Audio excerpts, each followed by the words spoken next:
tapakan na tao. Ituloy mo lang ito. Ang mahalaga, ikaw ay masaya. Huwag mong intindihin ang sasabihin ng iba. Sila ang may problema.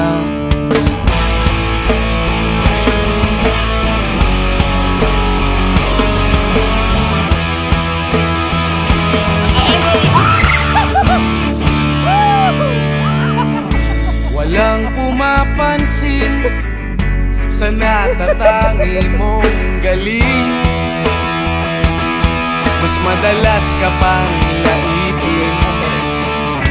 Pinapakita mo na may silbi ka sa mundo, ngunit walang